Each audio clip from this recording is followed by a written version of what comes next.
So what's up, YouTube? I'm Rob with Thesis Hobby Limited, and welcome to another episode of Political Theater. Political Theater attempts to take the spin, preaching, and kind of all the partisanship out of politics. Today, I'm going to go over the New Hampshire primary, break down the winners, losers, and generally just kind of go through what exactly happened. Thankfully, it was a lot less of a mess than Iowa. I would have done another video about it, but it's gonna get old very fast. Now, the big difference between New Hampshire and Iowa was a primary, New Hampshire was a caucus. No, sorry.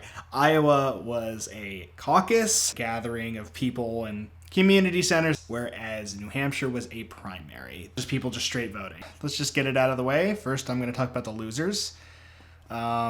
The biggest loser tonight, I would say, would have had to have been probably former Vice President Joe Biden. Joe Biden he called a woman, I think less than 24 hours before the primary, a lying, dog-faced pony soldier.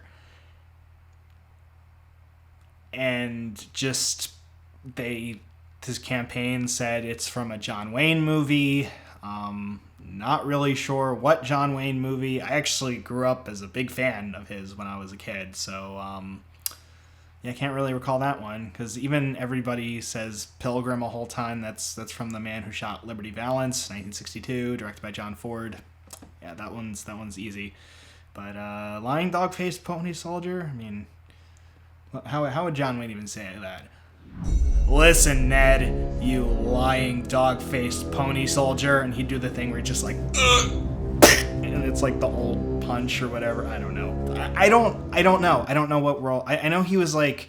So if you watch the clip, obviously he's joking. Obviously he's trying to lighten the mood a little bit, but it's just on the eve of the primary, calling a woman a liar. It just shows not good political instincts. It's not so much the SJW chase him with pitchforks as so much of just like, dude, what are you doing? Like, you severely underperformed in the Iowa caucus, and now you're sitting over here calling some woman a lying dog face, and then adding pony soldier to soften the blow. Securing kind of measly fourth place was Massachusetts Senator Elizabeth Warren, which a lot of people felt was incredibly disappointing because Massachusetts is only like a hop, skip, and a jump away from New Hampshire, especially since New England is all kind of tightly knit.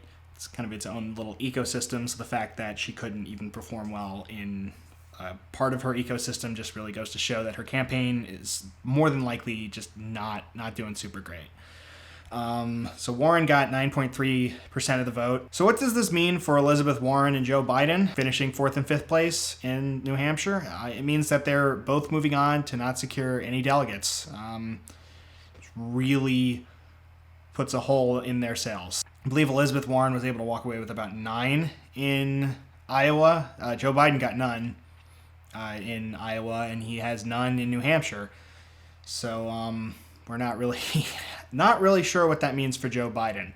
To kind of further just twist the knife in his own campaign, Joe Biden left. He just up and just vanished. He got on a plane at 11 a.m. and left New Hampshire before the primaries were even to take place. And the crazy thing about that too is the fact that there were still people on the fence. There were still people saying that they would vote for him, and the fact that he just up and left, I mean, that's just a huge. I mean, unfortunately, it's just, again, last video, I'm trying not to sit here and just sit here and badmouth the candidate. He's as a former vice president, he obviously has had a lot of experience, and he's gone through a lot of turmoil.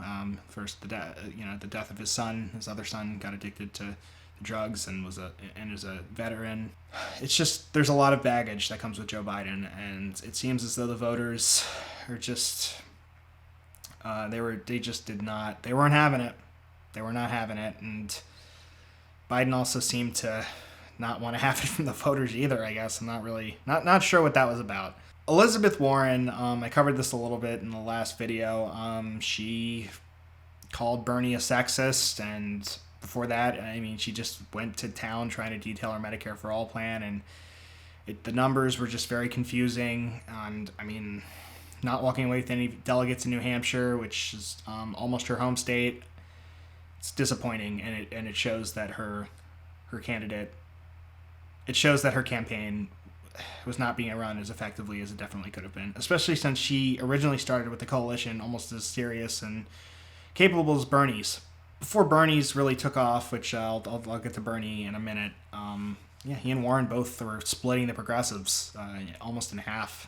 But anyway, I'll get to that in a minute. Continuing talking about the losers, Andrew Yang dropped out. He's a tech entrepreneur with his big platform of the Freedom Dividend, which is giving every American $1,000 a month, tackling the fact that automation is coming to this country and it's an existential threat. And he was one of the people who was just saying, hey guys, no one's talking about this, and we just need to make sure that we're portraying it the best that we can. Didn't do as well in Iowa as I think that his team, kind of the similar grassroots operation that Bernie has, Yang Gang. He had to let some people go in Iowa, and then he then just called it quits. Michael Bennet also dropped out. He's a senator from California, I believe. Not going to spend a lot of time on him. Sounds like a nice guy. Seems like a nice guy.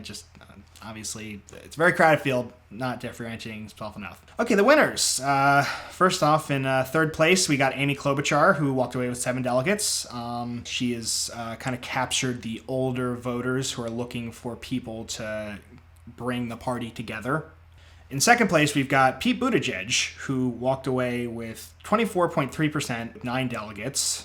With 26% of the vote, we have Vermont Senator Bernie Sanders declared the winner of New Hampshire. So Bernie Sanders wins 26% of the vote, 2% over Pete Buttigieg. It's enough for the margin of error to be taken into account. He was declared the winner. Now, we have all different types of news media outlets, Vice News, CNN, everyone is declaring him the new frontrunner to the Democratic Party because he won the popular vote in Iowa with Pete Buttigieg winning slightly more delegates. So Bernie Sanders has 21 delegates right now. Pete Buttigieg is 23. But Bernie Sanders did win the popular vote in Iowa. And he's won the popular vote and won the delegates now in New Hampshire, meaning that a bare minimum, there are now 2 front runners, both of whom I would say mainstream media wasn't necessarily counting on. Until New Hampshire, I don't think Amy Klobuchar quite caught on, but she's starting to resonate. She had a really good debate performance before the whole primary, and everybody just really, I think, finally just started to listen to her message. Pete Buttigieg really surged for a while. He was declared the winner accidentally in Iowa, and I think that really helped him. It made him look strong, and he got to sit up on stage and say, "I am the winner, thank you everyone," and it just, in everyone's mind, it made him look presidential. Bernie getting first place is kind of an upset, to be honest. Everyone's wondering, because he has the label of Democratic Socialist, can he win? Now, we're seeing this very clearly that he definitely can. So Bernie having won is going to make him the front runner. And honestly, without his grassroots support, I think Bernie would still just be, Bernie would be in Vermont right now. The fact that he was able to get this many people out for him, the donations are just crazy. And looking at the polls, it shows that he polls actually pretty well against Donald Trump, which obviously I didn't cover it this time. He obviously won the primary because he's the incumbent. He won the New Hampshire. Donald J. Trump, president, is the winner of the New Hampshire primary for the Republicans. New Hampshire primary was on the 11th. The next one's going to be Nevada, which is going to be a caucus. So